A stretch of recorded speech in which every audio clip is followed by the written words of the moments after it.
चर्चा की बात की जा रही है। प्रधानमंत्री संसद में आ नहीं रहे, भाग रहे हैं संसद से। ठीक उसी समय जो घटना हो रही है, ज्ञानव्यापी की घटना हो रही है, और ज्ञानव्यापी की घटना पर भी एक बहुत ही गंभीर एक सवाल उस व्यक्ति के खिलाफ खड़ा होता है जो संवैधानिक पद पे है, यानी कि वहां का मुख्यमंत्री, उत्तर प्रदेश का मुख्यमंत्री, जो संविधान की जिसने शपथ ली है।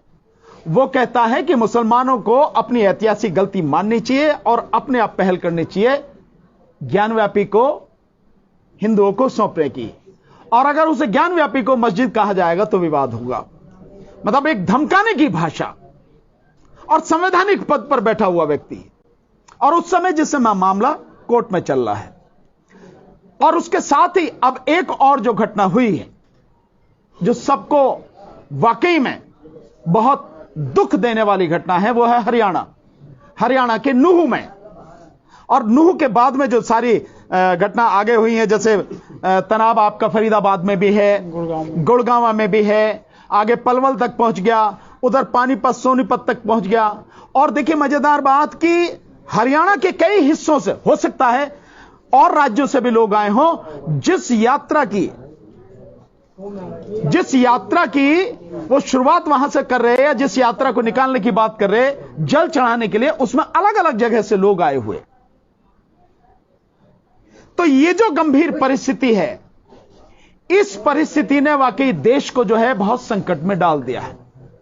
और आप तीनों राज्य देखेंगे, मणिपुर हो तो, उत्तर प्रदेश हो तो, हरियाणा हो तो, तीनों राज्यों में राज्य सरकारें भाजपा की और केंद्र में है ही सरकार। तो जहां भी ये सब कुछ हो रहा है, हिंसा जो फैलाई जा रही है, मारकाट जो करी जा रही है, नफरत जो फैलाई जा रही है, देश का माहौल खराब करने की जो कोशिश की जा रही है, यही डबल इंजन की सरकार लगातार ये काम कर रही है।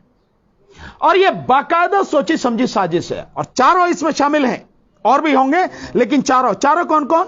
आरएसएस इसमें शामिल है, विश्व हिंदू परिषद इसमें शामिल है, और बजरंग दल शामिल है इसमें, और साथ में भारतीय जनता पार्टी। और प्रधानमंत्री खुद इन सब में शामिल है, अपने आप को अलग नहीं कर सकते हैं। 90 दिन से प्रधानमंत्री मणिपुर पर कुछ नहीं बोले। क्या हाल हुआ है आप सब जानते हैं। वहां पर हरियाणा में घटना हो रही है, प्रधानमंत्री के मुंह से एक शब्द नहीं निकला है। क्या उसे रोका नहीं जा सकता था?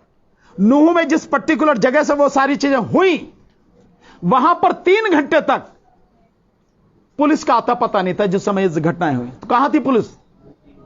कौन था पुलिस को रोकने वाला? क्या पुलिस अपने आप वहां से गायब हो गई? यह ऊपर से कोई आदेश था कि भी कुछ होने दो, कुछ करना नहीं। और जो सवाल सामने आ रहे हैं, खुद बीजेपी के सांसद, विधायक और मंत्री यह सवाल उठा रहे हैं कि आप शोभा यात्रा लेके जा रहे हैं, उसमें हथियारों का क्या काम है? हथियार भी अत्याधुनिक हथियार हैं, रिवॉल्वर हैं, पिस्टल हैं, राइफल्स हैं, साथ में तलवार तो आम ही हो गई उनके लिए। यह कैसी शोभा यात्रा है? तो यह जानबूझकर इस देश का माहौल खराब करने के लिए केंद्र सरकार द्वारा, मोदी सरकार द्वारा, और राज्यों में भिन्न भिन्न जो बीजेपी की सरकारें हैं, उनके द्वारा प्री प्लान यह सब कुछ किया जा रहा है। और ऐसा लगता है कि जो सतपाल मलिक जी, जो पूर्व गवर्नर हैं, वो जो बात कह रहे हैं, लगता है इन सब घटनाओं को देख के कि उनकी बात, एक एक बात उनकी सही साबित होगी। जैसे जैसे चुनाव, केंद्र का लोकसभा का चुनाव पास में आता जा रहा है, और उससे पहले आप जानते हैं 4 राज्यों के चुनाव होने हैं, राजस्थान, मध्य प्रदेश, छत्तीसगढ़ और तेलंगाना। उनके चुनाव तो नवंबर दिसंबर में ही होने हैं, और फिर उसके बाद में जो है अप्रैल मई में चुनाव होना है लोकसभा का। तो ये जो सारी चीजें हो रही हैं, उस देखते देखते हर जगह ये माहौल हो रहा है। नोएडा में भी एक बड़ी, मतलब उसकी वो हुई है, उसके खिलाफ रैली वगैरह हुई है उसके संबंध में। और एक और मजेदार जो बात है कि इसके सिलसिले में आरएसएस कई जगह पर आंदोलन करने की, और यूं कहें कि वो प्रदर्शन करने की अनुमति मांग रहा है, जिसमें सुप्रीम कोर्ट ने कहा कि भाई ये तो प्रशासन का काम है, वो अपना काम करें। प्रशासन यहां किस बात के लिए आया है? पुलिस अपना काम करे। 23 जगह के लिए तो केवल दिल्ली में ही आरएसएस कह रहा है प्रदर्शन करने की। क्या है इसका मतलब? इसका मतलब साफ है कि जब जो जनता के जुड़े हुए जितने भी मुद्दे हैं उन पर आप पूरी तरह से फेल हो चुके हो। 3 महीने से मणिपुर में हिंसा चल रही है, संसद में आप जवाब नहीं दे रहे, अविश्वास प्रस्ताव केंद्र सरकार के खिलाफ लाया गया, मोदी सरकार के खिलाफ, और सुप्रीम कोर्ट के सामने जो फैक्ट आए हैं, जो सुमोटो एक्शन सुप्रीम कोर्ट ने लिया है, उसमें जिस तरह से केंद्र सरकार, मोदी सरकार एक भी सवाल का जवाब देने में समर्थ नहीं है और पूरी तरह से नंगी हो गई दुनिया के सामने, उन सारी स्थितियों से घिरते हुए तब यह साजिश के तहत यह सब कुछ किया गया है। अन्यथा चंद गुंडे आके इस तरह से भड़काने वाली बात कर रहे हैं और पुलिस उनको कुछ भी नहीं कर सकती। तो कहां है एनआईए इनकी, कहां है सीबीआई इनकी, कहां है इंटेलिजेंस इनका? लोकल पुलिस क्या कर रही है? यह फौज जो है इनके पास में, ये क्या कर रही है?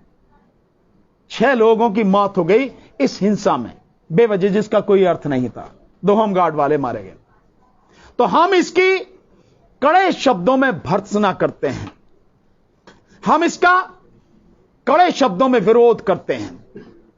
वहां के लोग लगातार हमारे संपर्क में हैं और हम लोग वहां किस तरह से वहां जाएं, किस तरह का प्लान हो, यह इस बात पर निर्भर करता है कि जो वहां के साथी हैं, क्योंकि केवल वहां जाके और आप केवल पर्यटन करके आ जाएं उसका कोई अर्थ हम नहीं समझते। आप जानते हैं महमूद भाई ने जिस समय जहां दिल्ली दंगा हुआ था, इन्होंने व्यक्तिगत रूप से जाके पूरी दिल्ली में जहां जहां सब इफेक्टेड लोग थे जाके उनसे बात की, उनकी बातों को सुना और उसके बाद में जो मुकदमे हैं लगातार हम लोग लड़ रहे हैं। तो हम जाने का मतलब हमारा यह है, अगर हम जाएंगे तो कोई अर्थ है उसका, उनको जो लीगल एड चाहिए वो प्रोवाइड कराएंगे, उनके जो मुकदमे हैं वो उनको लड़ेंगे, और साथ में जो पुलिस की ये गुंडागर्दी है और पुलिस की जो नाकामी है, ये यूं कहें कि पुलिस भी उसी षड्यंत्र में शामिल है। और जिस तरह से अब गांव गांव जाके घर घर से लड़कों को उठा रही है, नौजवान बच्चों को उठा रही है पुलिस, ये सारा सब कुछ रुके, पुलिस की तानाशाही गुंडागर्दी रुके, तो जाएंगे हम लोग वहां से। जब लोग सारी चीजों को समझ के हम लोगों से अप्रोच कर रहे हैं, बात हमारी मानेंगे, देन उसके बाद हम लोग भी वहां पर जाएंगे। इसी सिलसिले में आज हमने ये प्रेस कॉन्फ्रेंस बुलाई है और हमारी हिदायत, हम चेतावनी देना चाहते हैं केंद्र सरकार को और राज्य सरकार को और विशेषकर आरएसएस को कि ये जो देश का माहौल खराब करने की आप कोशिश कर रहे हैं, इसे न करें। इससे किसी का भला होने वाला नहीं है। आज तक हिंसा में कभी किसी का भला नहीं हुआ। और साथ के साथ जो भी वहां पर लोग हैं, मेवात के जितने भी लोग हैं, हालांकि वहां वो ऐसा इलाका है, 1947 में जब देश में कई जगह पे दंगे हुए, मेवात के इलाके में कोई दंगा नहीं हुआ। और 1992 में भी जब बाबरी मस्जिद के बाद में कई जगह वारदातें हुई, वहां तब भी कुछ नहीं हुआ। और वो उस स्थिति में है जबकि वहां की 80% आबादी मुस्लिम आबादी है। लेकिन लोगों की समझदारी का, लोगों की सहन शक्ति का स्तर इतना है कि वो किसी भी तरह से इस बहकावे में नहीं आते। और इस बार तो केवल उन्होंने नहीं, जो भिन्न भिन्न समाज के लोग हैं, जैसे उकसाने की कोशिश की, और अभी भी आप सोशल मीडिया में देख रहे हैं किसानों को उकसाया जा रहा है। मोनू मानेसर के नाम के साथ में यादव लगा के उसको कहा जा रहा है कि मोनू यादव मानेसर, मोनू मानेसर यादव करके, मतलब इस तरह से उकसाने की कार्रवाई की जा रही है। बावजूद उसके किसान, वहां के जो लोग हैं, भिन्न भिन्न कम्युनिटी के लोग हैं, वो उकसावे में नहीं आए और एक तरह से आरएसएस के और बजरंग दल और इनके विश्व हिंदू परिषद के मंसूबों पर पानी वहां की पब्लिक ने फेर दिया है। पर फिर भी यह घटनाएं दुखद है और सोशल मीडिया के माध्यम से जो इनके आईटी सेल के कीड़े हैं, तनखैया कीड़े, ये लगातार जो गंदगी फैला रहे हैं, उससे माहौल कभी भी बिगड़ सकता है। हम इस सब की भर्त्सना करते हैं और उन लोगों से हम अपील करते हैं, वहां के मेवात के लोगों से, किसी भी कीमत पर किसी भी तरह की उकसावे की कार्रवाई में ना आए, शांति बना के रखें ताकि माहौल खराब ना हो। क्योंकि ये यही चाहते हैं, ये उकसावे की कार्रवाई करने के लिए कुछ भी गंदा बोलेंगे, कुछ भी करेंगे, और उसके बाद आप जानते हैं माहौल खराब होगा तो उसका फायदा इन्हीं को मिलेगा। ये वही लेना चाहते हैं, वही करना चाहते हैं। तो सब लोगों से अपील है, वहां के लोगों से और देश के सभी लोगों से अपील है, इस गंदगी से बचें और जिस तरह से अब आप पब्लिक इनका जवाब देने लगी है, उसी तरह से लगातार इनके हर मंसूबों को फेल करें ताकि देश का माहौल बिगड़े नहीं, शांति व्यवस्था बनी रहे। और आगे हमारे भाई, बड़े भाई महमूद पराचा जी इस विषय में आपको संबोधित करेंगे, बताएंगे, और उसके बाद आपके जो सवाल हो प्लीज आप पूछिए। चाहिए या मेरी आवाज काफी है sir?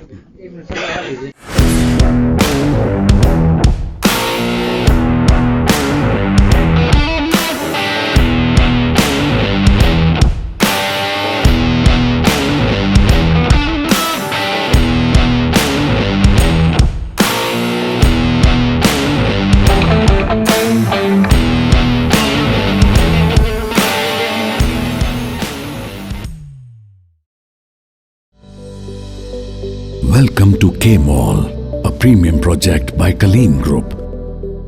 K-Mall is in the heart of Kolkata's electronic, garment and lifestyle hub, Khidirpur. K-Mall, which is designed as a world-class mall, is the outcome of endless effort of our experts, combined with modern superb techniques and new age design. Book now